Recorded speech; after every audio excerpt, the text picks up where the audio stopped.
بسم الله الرحمن الرحيم شرفت إيمان مفصل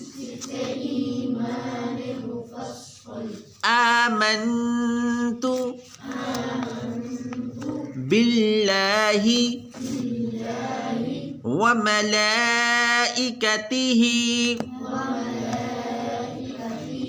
وكتبه ورسله واليوم الآخر والقدر خيره وشره من الله تعالى والبعث